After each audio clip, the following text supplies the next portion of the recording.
Hi everyone, welcome you all to my channel Monika's English Tutorial. As you know, there is no subject in daily use sentences. Daily use sentences গুলো দুটো word দিয়ে starting হয় এবং সেখানে without সাবজেক্টে আমরা সেন্টেন্সগুলো গঠন করি।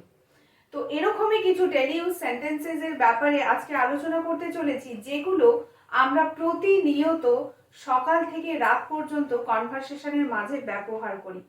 তো চলো সেই সেন্টেন্সগুলো কিভাবে ইংলিশে বলবে দেখে নেওয়া যাক। ফার্স্ট সেন্টেন্সটা দেখো, উঠে বসো। উঠে বসো এটাকে ইংলিশে বলতে গেলে একটা ফ্রেজেস এর ব্যবহার করব, সেটা হলো সিট আপ। সিট আপ মানে উঠে বসো। নেক্সট, চলে যাও। চলে যাও, গো অ্যাওয়ে, এটাও একটা ফ্রেজেস যেটা ব্যবহার করে আমরা চলে যাও এই ডেলি ইউজ সেন্টেন্সেসটাকে আমরা বলবো গো অ্যাওয়ে, চলে যাও। নেক্সট, নিচড়ে নাও অর্থাৎ রিং আউট, ভিজে জামা কাপড়গুলো থেকে জল নিচড়ে নাও, সেটার জন্য কি বলবো, রিং আউট। নেক্সট, শুকোতে দাও। শুকোতে দাও, let it dry. Okay, let it dry, শুকোতে দাও। নেক্সট, গুছিয়ে নাও, প্যাক আপ, এটাও একটা ফ্রেজেস যেটা ব্যবহার করে আমরা গুছিয়ে নাও এই কনভারসেশনটাকে বলে থাকি। নেক্সট, ঝুলিয়ে দাও, হ্যাং আউট, ঝুলিয়ে দাও, এটাও একটা ফ্রেজেস। তাহলে তোমরা দেখতে পাচ্ছ যে আমরা ডেলি ইউজ সেন্টেন্সেস গুলো অর্থাৎ যেগুলো দুটো ওয়ার্ড দিয়ে তৈরি, এরকম ধরনের সেন্টেন্স গুলো আমরা যখন ইংলিশে বলবো তখন সেখানে বেশিরভাগ ক্ষেত্রেই আমরা ফ্রেজেস এর ব্যবহার করব। অর্থাৎ ফ্রেজেস ব্যবহার করে ডেলি ইউজ সেন্টেন্সেস গুলোকে বলা হয়। তবে এখানে একটা ইম্পর্টেন্ট কথা হলো, সব ডেলি ইউজ সেন্টেন্সে কিন্তু ফ্রেজেস ব্যবহার করা হয় না। কিছু কিছু সেন্টেন্স রয়েছে যেগুলোতে আমরা ফ্রেজেস ছাড়াই অন্যভাবে সেন্টেন্সগুলোকে গঠন করি। তো দেখো, সেখানে হয়তো হতে পারে 3টে বা 4টে বা তারও বেশি ওয়ার্ড থাকে, কিন্তু দুটো ওয়ার্ড দিয়ে তৈরি সেন্টেন্সগুলোই বেশিরভাগ ক্ষেত্রে ফ্রেজেস এর ব্যবহার করে সেন্টেন্সগুলো গঠন করা হয়। তো চলো নেক্সট সেন্টেন্সটায় যাওয়া যাক। ধৈর্য ধরো, হ্যাভ পেশেন্স। হ্যাভ পেশেন্স, ধৈর্য ধরো। নেক্সট, বাইরে এসো, কাম আউটসাইড, বাইরে এসো, কাম আউটসাইড। চারপাশে তাকাও, লুক, এখানে চারপাশের জন্য আমরা অ্যারাউন্ড ইউজ করব, তাহলে সেন্টেন্সটা হচ্ছে লুক অ্যারাউন্ড, চারপাশে তাকাও। নেক্সট, ওখানেই দাঁড়াও, stand over there. Stand over there, ওখানেই দাঁড়াও। তো দেখো, এখানে যে সমস্ত ফ্রেজেস গুলো ব্যবহার করছি, যেমন সিট আপ, গো অ্যাওয়ে, এই ফ্রেজেস গুলোর মধ্যে দেখো একটা কমন বিষয় হলো আমরা ভার্ব ইউজ করছি। অ্যাজ ইউ নো যে ভার্ব ছাড়া কোনো সেন্টেন্স গঠন হয় না, সেখানেও একই ক্ষেত্রে ডেলি ইউজ সেন্টেন্সেসেও ভার্ব থাকে। তো ভার্ব ইউজ করছি এবং তারপরে একটা প্রেপোজিশন ইউজ করছি, যেটা ইউজ করে কিন্তু ফ্রেজাল ভার্ব তৈরি হচ্ছে, অর্থাৎ ফ্রেজেস গুলো তৈরি হচ্ছে। যেমন দেখো, সিট আপ, সিটটা একটা ভার্ব, আর আপ এটা হলো একটা প্রেপোজিশন। এগুলো পার্টস অফ স্পিচের এক একটা অংশ। তো তাহলে সিট আপ এটা হলো একটা ফ্রেজেস অর্থাৎ ফ্রেজাল ভার্ব, যেই দুটো ভার্ব এবং প্রেপোজিশন এই দুটোর মিক্সড করে একটা সেন্টেন্স তৈরি হচ্ছে, যেটাকে ফ্রেজাল ভার্ব বলা হচ্ছে। এবং এখানে ফ্রেজাল ভার্বের মানে সম্পূর্ণভাবে দুটো আলাদা আলাদা ভাবে কাজ করছে। তাহলে সিট আপ মানে উঠে বসো, সেভাবেই ফ্রেজাল ভার্ব গুলো তৈরি হয় ভার্বের সাথে প্রেপোজিশন দিয়ে।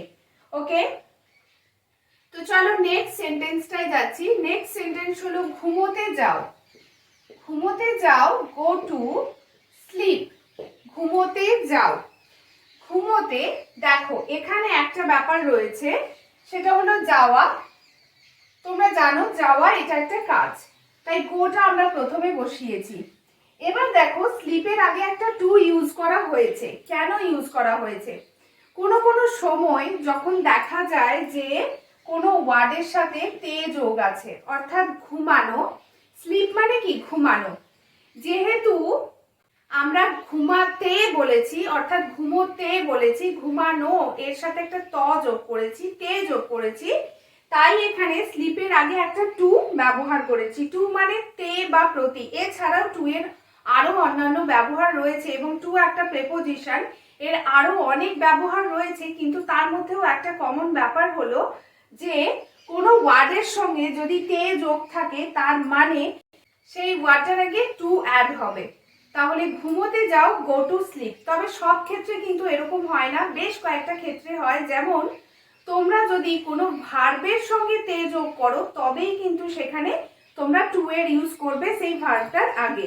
ওকে, যে ভার্বের সাথে তে রয়েছে ঠিক সেই ভার্বটির আগে টু অ্যাড করবে এবং দেন ভার্বটি লিখবে।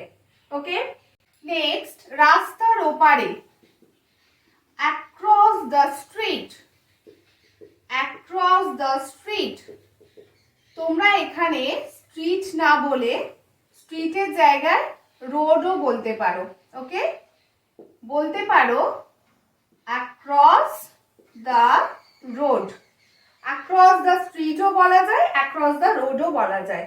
ওকে, নেক্সট, এখনই যাও, গো অ্যাট ওয়ান্স। এখনই যাও। নেক্সট, এক্ষুনি যাও, গো রাইট নাও। এখনই যাও, এক্ষুনি যাও, দুটো সেন্টেন্স দেখো প্রায় মিনিংটা সেম। এখনই যাও, এক্ষুনি যাও, দুটো বাংলাতে শুনতে সেম লাগছে। দেখো ইংলিশে যখন ট্রান্সলেট করেছি তখন এখনই যাও বলতে গো অ্যাট ওয়ান্স লিখেছি, আর এক্ষুনি যাও এর জন্য গো রাইট নাও ব্যবহার করেছি। কেন এরকম হয়েছে? Go at once, go right now, এর মধ্যে ডিফারেন্স কি? দেখো এর মধ্যে একটা সিলি ডিফারেন্স রয়েছে। সেটা হলো এক্ষুনি যাও তখনই বলা হয় যখন তোমাকে হাতের কাজটা ফেলে রেখেই চলে যেতে হয়। কোনো কিছু কাজের কথা বলা হচ্ছে এবং তখন তোমাকে হাতের কাজটা ফেলে রেখে চলে যেতে হচ্ছে, তখন তুমি গো রাইট নাও বা এক্ষুনি যাও এটাকে বলা হয়। কিন্তু যখন তোমাকে কেউ বলছে go at once, that means কিন্তু এখানে তুমি হাতের যে কাজটা করছো, অর্থাৎ কাজটা প্রায় শেষের দিকে, তুমি কিন্তু সেই কাজটা শেষ করে যেতে পারো, সেক্ষেত্রে গো অ্যাট ওয়ান্স ব্যবহার করা হয়। তবে এই ডিফারেন্সটা না মনে রাখলেও চলবে। যারা বিগিনার্স রয়েছো, যারা এই ডিফারেন্সটা মনে রাখতে পারবে না, তাদের ক্ষেত্রে গো অ্যাট ওয়ান্স বা গো রাইট নাও দুটোই ব্যবহার করতে পারো এখনই যাও বা এক্ষুনি যাও এর ক্ষেত্রে। অর্থাৎ এখনই যাও go at once or go right now বলতে পারো, সেটা কিন্তু ভুল নয়। এবং এক্ষুনি যাও সেখানে গো রাইট নাও বা গো অ্যাট ওয়ান্স বলতে পারো, এক্ষেত্রে কিন্তু কোনো ভুল হবে না। কিন্তু কেউ যদি বুঝে সেন্টেন্সটা ইউজ করতে চাও তাহলে খুব বেটার। নেক্সট, তাড়াতাড়ি করো। তাড়াতাড়ি করো এই সেন্টেন্সটা আমি এর আগে তোমাদের শিখিয়েছি। কি শিখিয়েছি? তাড়াতাড়ি করো, হারি আপ, রাইট? কিন্তু আরো একটা সেন্টেন্স ইউজ করা যায়, সেটা হলো মেক হেস্ট। হারি আপ এর বদলে তোমরা মেক হেস্টও বলতে পারো, যার মিনিং হচ্ছে তাড়াতাড়ি করো। নেক্সট, স্নান করো। স্নান করো, টেক আ বাথ। স্নান করো, টেক আ বাথ। এখানে তোমরা বাথের জায়গায় শাওয়ার ইউজ করতে পারো, টেক আ শাওয়ার। স্নান করো, take a bath, or you can also say take a shower. তবে বাথ অ্যান্ড শাওয়ার কখন ব্যবহার করবে? যখন জেনারেলি তোমরা শাওয়ার ইউজ করে স্নান করবে তখন সেক্ষেত্রে টেক আ শাওয়ার বলা হয়।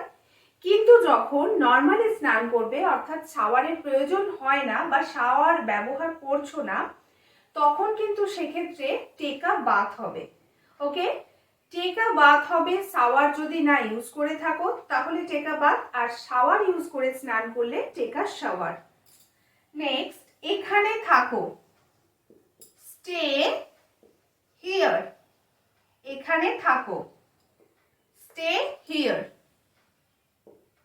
নেক্সট, পরিষ্কার করো, ক্লিন আপ।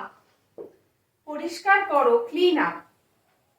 সো তোমরা দেখতে পাচ্ছ যে এখানে যে সমস্ত সেন্টেন্স গুলো রয়েছে তার মধ্যে কিছু কিছু সেন্টেন্স ফ্রেজাল ভার্ব।